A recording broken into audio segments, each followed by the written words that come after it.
अस्सलाम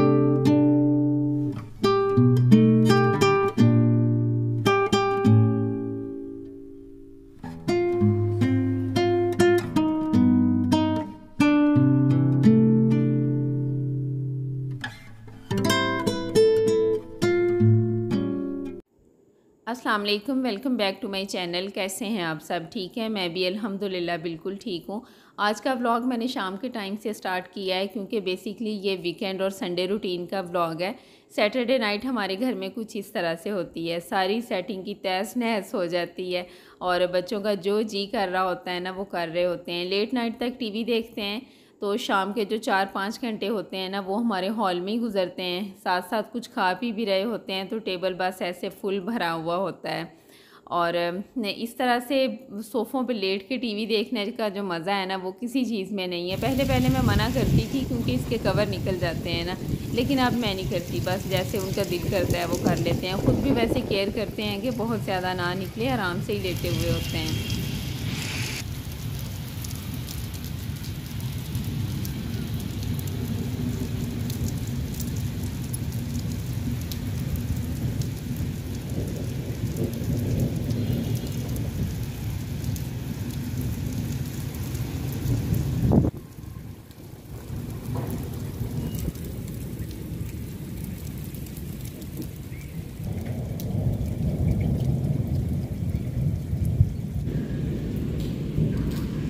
और ये है जी नेक्स्ट मॉर्निंग। सुबह जब मैं उठी हूँ ना तो काफ़ी तेज़ बारिश हो रही थी। बच्चे तो अभी सो ही रहे थे, बस मैं ही उठी थी और साथ में इतनी ठंडी हवा चल रही थी ना कि सर्दी लग रही थी। कुछ देर मैं बाहर बैठी हूँ, मुझे सर्दी लग रही थी, फिर मैं उठ के अंदर चली गई और जैसे ही बारिश ख़त्म हुई है हवा बंद हो गई और इतनी हब्स हो गई कि बस ऐसे सांस बंद कर देने वाली गर्मी थी। फ़ैन चल रहे थे लेकिन उनकी भी हवा आने लग रही थी। तो बस अल्लाह ताला की कुदरत है ना कि थोड़े से टाइम में क्या से क्या हो जाता है। और बच्चे अभी रेडी हुए हैं अपनी आंटी की तरफ जाने के लिए। भाई मेरे जा रहे थे बाजी की तरफ तो वो कह रहे थे कि साथ भेज दें, तो बस उनके साथ जा रहे हैं। जो मेरी सिस्टर आपने लास्ट व्लॉग में देखा था ना अम्मी की तरफ आई थी, उन्हीं के घर जा रहे हैं फ़तेहपुर में। अभी सुबह का टाइम है जब ये गए हैं और शाम में वापस आ जाएंगे क्योंकि नेक्स्ट डे फिर स्कूल है इनका। और बेटी अभी सो रही थी तो मैं तब तक फिर किचन में अपने थोड़े से काम करने थे वो करने के लिए आ गई। कल से मैंने ग्रॉसरी मंगवाई थी, कुछ चीज़ें मैंने रख ली थी और कुछ अभी रहती हैं। ये बस ताले वगैरह हैं जो मैं बॉक्स में डाल के रखूँगी। ये मूंग और मसूर की दाल है, ये मैं इस तरह से मिक्स करके डालती हूँ क्योंकि हमारे घर में ऐसे ही पकती है। जब बनाती हूँ तो बीच में थोड़ी सी चने की दाल डाल देती हूँ और बस फिर पका लेती हूँ। ये पिछले महीने की पड़ी हुई थी तो इस बार मैंने नहीं मंगवाई क्योंकि अभी गर्मी का मौसम है ना, तो इस मौसम में ये ज़्यादा नहीं खाई जाती। अब जैसे ही मौसम थोड़ा सा चेंज होगा तो फिर वाइट चावल के साथ ये काफ़ी सारा हरा धनिया डाल के बनाए ना तो बहुत मज़े की लगती है। और दालें तकरीबन साफ़ ही होती हैं हम जिस शॉप से लेते हैं। कभी कभार है कि इसमें कोई हल्का फुल्का कचरा हो, वरना ये बिल्कुल साफ़ होती हैं। इस बार बॉक्स भी साफ़ ही थे तो मैंने अच्छी तरह टिशू के साथ साफ़ करके तो रीफ़िल कर दी हैं। अगर मुझे लगे कि ये वॉश करने वाले हैं तो फिर मैं साथ के साथ ही वॉश कर लेती हूँ। दालें सारी और चने वगैरह मैंने इसी तरह से बॉक्सेस में डाले हुए हैं। इससे बड़ी सहूलत हो जाती है, बस आप निकालें और बना लें। कैबिन में भी ज़्यादा मैस नहीं होता, बड़े अच्छे से अरेंज रहता है। आप जब कैबिन खोल के देखते हैं ना तो आपको ख़ुद को भी अच्छा लग रहा होता है। पहले मेरे पास नहीं थे बॉक्सेस, अभी कुछ ही टाइम हुआ है मैंने लिए हैं और मुझे यहाँ से ना कोई बहुत अच्छी क्वालिटी के और डिफरेंट टाइप के भी नहीं मिल रहे थे क्योंकि जो शॉप वाले भाई हैं ना वो कह रहे थे कि यहाँ पे लोग दालों के लिए यूज़ नहीं करते, जो चीज़ डेली रूटीन में यूज़ होती है ना जैसे चीनी, पत्ती, गुड़, उनके लिए यूज़ करते हैं। तो आपको इसी तरह के मिलेंगे। मैंने 2-3 शॉप्स देखी थी लेकिन सब पे ऐसे ही थे, बस कलर में थोड़ा बहुत फ़र्क था। फिर मैंने यही ले लिए, जैसे ही मुझे थोड़े अच्छे मिलेंगे तो फिर मैं चेंज कर लूँगी। और ये वाइट चने हैं, ये मैंने बॉक्स में नहीं डाले क्योंकि ये मैंने अभी भिगो के रखने और बॉईल करके फ्रीज़र में रख दूँगी। और साथ में बेसन है, इसका बॉक्स साफ़ नहीं था, अभी बर्तन धोऊँगी तो धो के रख दूँगी और जब सूख जाएगा तो फिर इसे फ़िल कर दूँगी। और ये फुल्कियाँ भी पहले से पड़ी हुई थी तो इस बार मैंने नहीं मंगवाई। अभी बस दही बड़े वगैरह बना के ना तो इन्हें ख़त्म करूँगी। और ये जो नन्हा सा बॉक्स आप देख रहे हैं ना, इसमें खजूरें थी, ख़त्म हुई थी तो मैंने वॉश करके रख दिया था। अभी थोड़े से मसर पड़े थे वो मैंने इसमें डाल दिए हैं। बस अब ये कैबिन में सारे इस तरह से अरेंज कर दूँगी और मेरा काफ़ी सारा काम आज ख़त्म हो गया है। बस अभी बेटी उठने वाली थी तो फिर हम दोनों नाश्ता करेंगे। और साथ ही हाथ के हाथ मैं किचन काउंटर भी क्लीन कर रही हूँ। और ये तो पता नहीं दिन में कितनी बार साफ़ होते हैं। जब भी मैं किचन में काम कर रही होती हूँ या खाना वगैरह बना रही होती हूँ ना, तो साथ साथ ये भी साफ़ करती रहती हूँ। वैसे जब मैं सुबह के टाइम एक बार साफ़ कर लेती हूँ ना, तो फिर काफ़ी टाइम ये साफ़ ही रहते हैं। जब दोबारा खाना वगैरह बनाना होता है तो फिर सफाई करनी पड़ती है। और बच्चे भी ज़्यादा किचन में नहीं आते, मेरा किचन एक ही हाथ में है, तो इसलिए चीज़ें फिर इसमें सेट ही रहती हैं। और आजकल किचन काउंटर की सफाई के लिए मैं कोई क्लीनर वगैरह यूज़ नहीं कर रही। पहले जो विनीगर का बनाया हुआ मिक्सर था वो मेरे पास था, लेकिन अभी वो भी ख़त्म है। तो ज़्यादा मैं ऐसे गीले टावल के साथ ही साफ़ करती हूँ। जो विनीगर का मिक्सचर है ना, वो भी आप बहुत ज़्यादा यूज़ नहीं कर सकते, क्योंकि उससे शाइन कम हो जाती है। और मेरे किचन काउंटर ब्लैक कलर के हैं, तो ये ऐसे फिर शाइनी ही अच्छे लगते हैं। और बच्चों की ये आदत है कि जब वो स्कूल से वापस आते हैं ना, तो मैं उस टाइम पे ज़्यादातर किचन में होती हूँ, खाना वगैरह बना रही होती हूँ।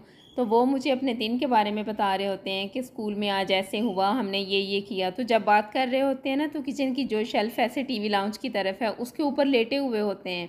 मुझे इतनी चिढ़ होती है, मैं कहती हूँ सीधे खड़े होकर बात बताया करो, क्योंकि ऐसे हाथों के निशान ऊपर लग जाते हैं ना, तो मुझे होता है कि बस ये हर टाइम साफ़ सुथरा होना चाहिए।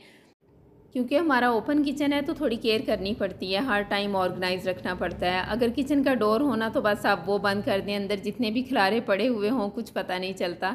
लेकिन ओपन किचन का थोड़ा ध्यान करना पड़ता है। बस ऐसे आपके किचन काउंटर अच्छे से सेट हो और साफ़ सुथरा हो तो पूरा किचन ही नीट लगता है। मुझे वैसे अब इतना फ़ील नहीं होता, मेरी आदत बन गई है, तो तकरीबन सारा दिन ऐसे साफ़ ही होता है। और आज मैंने गंदम साफ़ करनी थी, तो बस अभी वो कर रही हूँ। इस बार ना हमने इसमें पारा डाला है, जो ऐसे रेत में मिक्स करके डालते हैं, और ये डाल के तो मैं मुसीबत में पड़ गई हूँ। अब जब भी इसका आटा बनवाना होता है ना, तो मैं पहले इसे अच्छे से धो के डाल देती हूँ। 2-3 दिन में ये सूखती है और फिर उसके बाद आटा बनने के लिए जाता है। और कुछ दिन पहले मैं धो रही थी ना, तो अब्बू आगे वो मेरी तरफ देख के हंस रहे थे, क्योंकि उन्होंने मुझे कहा था कि ऐसे ही भेज दो, जब वो सफाई करेंगे तो अंदर से ये सब निकल जाएगा। लेकिन मुझे टेंशन होती है कि अभी मेडिसिन का असर बहुत ज़्यादा है, तो पहले 2-3 बार मैं ऐसे धो के करवा लेती हूँ, उसके बाद फिर ऐसे ही करवा लिया करूँगी। तो वो मुझे कह रहे थे कि इसका असर एंड तक सेम ही रहता है। तो मैं देखता हूँ कि आप कब तक इसको धोती हो ना। टाइम तो खैर लग जाता है इसमें, तकरीबन 1 घंटा लग जाता है। और अगर आपके साथ कोई हो फिर थोड़ी आसानी हो जाती है कि चलें वो उठा के डालता जाए, तो ज़रा जल्दी काम हो जाता है। अभी भी बेटी थी साथ में, मैं धो रही थी और वो उठा के डालती जा रही थी। और कुछ टाइम के बाद हेल्पर भी आ गई थी, फिर वो भी हमारे साथ ही लग गई थी। और हेल्पर जैसे ही आई है ना, मुझे कह रही थी कि पहले मैं आपके साथ गंदम साफ़ करवाती हूँ। उसे इस तरह के काम करने का बड़ा शौक़ होता है। मैंने भेजा कि पहले आप टीवी लाउंज साफ़ कर दो, क्योंकि बेटी का कल पेपर है, उसने वहाँ बैठ के पढ़ना है, तो फिर आप आ जाना मेरे साथ ये काम करवाने के लिए। और मेरी हेल्पर की ये बात बड़ी अच्छी है कि मैं अपनी डेली रूटीन से हट के कोई भी काम कर रही हो ना, तो उसने कहना होता है कि मैं आपके साथ करवा देती हूँ। और फिर साथ साथ मुझे अपनी बातें भी सुनाती रहती है, क्योंकि अब उसे मेरे पास काफ़ी टाइम हो गया है, तो मुझे उसके घर के बारे में सब पता होता है कि उसके जो भी मामला चल रहे हों ना। यहाँ तक कि मुझे वो हर रोज़ आके बताती है कि मैंने घर में जाके ये काम किए हैं, हमने ये पकाया था, मैं सुबह ये काम करके आई हूँ। तो उसकी बड़ी अच्छी बॉन्डिंग है मेरे साथ। और जिस दिन आ जाती है ना, तो काम भी बहुत अच्छा करती है, मेरी बड़ी हेल्प हो जाती है। और अगर ना आए ना, तो फिर बेशक 3-3 दिन ना आए। तो बस अब यहाँ पे ये सफाई करके आ गई थी। अब बेटी और ये दोनों पानी में लगी हुई थी, खेल ज़्यादा रही थी, काम कम कर रही थी, और मुझे कह रही थी कि बस अब आप चली जाएंगे, जो थोड़ी सी रह गई है हम खुद ही साफ़ कर लेंगे। ये इन्होंने साफ़ किया और एंड पे टब वगैरह भी धो दिए थे। और इस तरह से फिर मैं ये चारपाइयों पे डाल देती हूँ। आजकल जैसे धूप इतनी तेज़ नहीं है ना, तो 2-3 दिन लग जाते हैं सूखने में। और अगर नीचे फ़र्श पे डालें ना, फिर तो एक ही दिन में सूख जाती है, लेकिन मैं ऊपर ही डालती हूँ, क्योंकि इस तरह से उठानी फिर आसान होती है। आजकल मौसम इस तरह का है कि बारिश का कुछ पता नहीं चलता और रात को उठानी पड़ती है। पीछे हमारा एक किचन है, वहाँ पे हम उठा के रख देते हैं और दूसरे दिन फिर दोबारा से डाल देते हैं। और अब यहाँ पे मैं अपने रूम की बेडशीट चेंज कर रही हूँ। बच्चे ज़्यादा टाइम यहाँ पे होते हैं ना, तो ये थोड़े दिनों के बाद ही चेंज करनी पड़ती है। नीचे वाली मैंने कल की थी और अभी ऊपर वाली कर रही हूँ। मैट्रेस के ऊपर मैंने इनर डाला हुआ है। इसका बड़ा फ़ायदा है, एक तो बेडशीट बड़े अच्छे से फ़िक्स हो जाती है, बल वगैरह नहीं पड़ते, निकलती भी नहीं है। लेकिन इसका कपड़ा इस तरह का है कि इसके ऊपर से स्टेन नहीं जाते। बच्चे समर वेकेशन में ज़्यादा टाइम यहाँ पे रहे हैं ना, अपना वर्क वगैरह करते थे, तो कुछ इंक के स्टेन लगे हुए हैं और कुछ ऐसे खाने पीने का कुछ गिरा दिया तो उसके हैं। ये वॉश करने से थोड़े डल हो जाते हैं, लेकिन निकले नहीं हैं। तो खैर, लेकिन बेडशीट बड़े अच्छे से इस पे आ जाती है, फ़िक्स हो जाती है और उठने बैठने से बिल्कुल ख़राब नहीं होती। तो बस तकरीबन हर संडे इसी तरह से बिज़ी गुज़रता है, कोई ना कोई एक्स्ट्रा काम होता ही है करने वाला। बच्चों के काफ़ी सारे काम होते हैं और सबसे अहम काम कि बच्चों के ऑयलिंग करनी होती है। वो शौक़ से करवाते नहीं हैं, बस मैं ऐसे ज़बरदस्ती करती हूँ। मेरे बच्चों के बाल ना शुरू से इतने अच्छे नहीं थे, जब से हमने ऑयलिंग करनी शुरू की है ना, अब उनके माशाल्लाह से बाल बहुत अच्छे हो गए हैं, बड़े सिल्की और शाइनी से हैं। मेरे अक्सर अपने बहन भाइयों में मेरे से पूछते हैं कि इनके बालों पे क्या लगाती हो ना, तो कुछ भी नहीं लगाते, बस ऑयलिंग करते हैं। और ऑयल कोई सा भी हो घर में बस मैं वो लगा देती हूँ। ज़्यादा वैसे मस्टर्ड ऑयल लगाती हूँ, लेकिन अगर कोकोनट हो तो वो भी लगा देती हूँ। बस वीक में एक बार लगाना ज़रूर है और रूटीन से लगाना है। अगर ऐसे छोड़ छोड़ के लगाएंगे ना, एक वीक लगा लिया एक ना लगाया, फिर कोई फ़र्क नहीं पड़ेगा। तो पहले इस तरह से था कि फ्राइडे ऑफ होता था बच्चों का, हस्बैंड घर पे होते थे, वो लगा देते थे। और अब संडे ऑफ होता है तो फिर मैं खुद ही लगा देती हूँ। आज बेटे तो दोनों नहीं थे, लेकिन बेटी के मैंने अच्छे से ऑयलिंग कर दी थी। और आज दोपहर के खाने में चावल बनाने हैं, तो वो पहले मैंने अच्छी तरह से साफ़ करके और भिगो के रख दिए हैं। इसके अलावा संडे की वजह से ना स्कूल से भी काफ़ी सारा एक्स्ट्रा काम मिला होता है, यानी रूटीन के हिसाब से थोड़ा ज़्यादा ही मिलता है। तो बस वो टेस्ट वगैरह बच्चों ने तैयार करना होता है, उसमें काफ़ी सारा टाइम निकल जाता है। और घर के छोटे छोटे कई काम होते हैं जो पूरा वीक हम पेंडिंग कर रहे होते हैं कि संडे को छुट्टी होगी तो फिर कर लेंगे। शाम में अगर थोड़ा बहुत टाइम हो तो फिर अम्मी की तरफ चले जाते हैं, क्योंकि बच्चों को होता है कि आज हमारा ऑफ़ है तो नानों के घर भी एक चक्कर लग जाए तो अच्छा है। और अम्मी भी इस इंतज़ार में होती हैं कि आज बच्चों को छुट्टी है तो वो ज़रूर आएंगे। दिन में अगर टाइम ना मिले ना, तो फिर हम शाम का खाना ज़रा जल्दी खा लेते हैं और रात को फिर चले जाते हैं। बेटी ने शावर वगैरह ले लिया था और यहाँ बैठी इसका पेंट सेट कर रही थी। ये इसने पहले से किया हुआ है, लेकिन वाटर पेंट था ना, तो ऐसे उठा के जब इधर उधर रखते हैं तो वो थोड़ा बहुत उतर गया था, उसको सेट कर रही थी। और मैं अभी दोपहर का खाना बनाने लगी हूँ। आज मैंने बनाने हैं आलू वाले चावल। बच्चों को बिल्कुल पसंद नहीं है, लेकिन मेरे फेवरेट हैं। बेटे ख़ास तौर पे जो दोनों हैं ना, वो नहीं खाते। बस उन्हें होता है कि हर टाइम या तो पुलाव हो या बिरयानी हो, अगर चावलों में कुछ बनना ही है, और या फिर वाइट चावल शौक़ से खा लेते हैं। इस तरह से आलू वाले नहीं खाते। और जो मेरा बड़ा बेटा है ना, वो कहता है कि मेरी समझ में नहीं आते ये।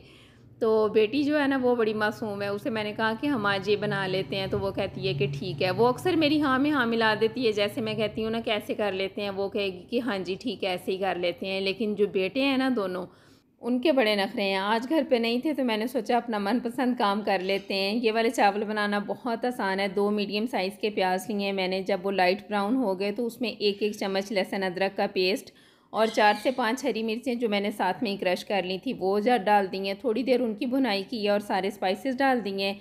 साथ साथ आपने देखा ही है जैसे मैंने किया है। और स्पाइसेस में आधा चम्मच काली मिर्च, आधा चम्मच कुटी हुई सुरख मिर्च, 1 चम्मच नमक और 1 चम्मच ज़ीरे का मैंने डाला है।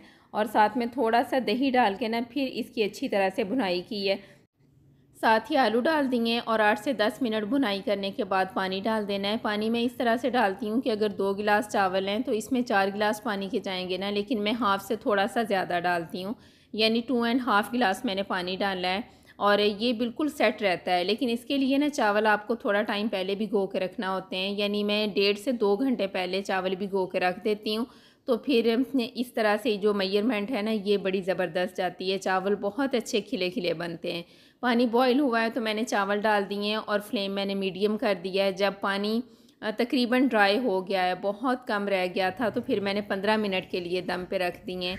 और अगर आपको नमक का हिसाब नहीं लगता ना, तो उसके लिए एक बड़ी ज़बरदस्त टिप है कि जो हमारे घरों में स्टील के गिलास यूज़ होते हैं ना, अगर आप 1 गिलास चावल बना रहे हैं तो उसमें 2 चम्मच नमक के डाल दें, तो ये बड़ी परफेक्ट जाती है। इसके साथ आंखें बंद करके डाल दें, बिल्कुल सेट होता है, ना ज़्यादा ना कम, बिल्कुल परफेक्ट आता है।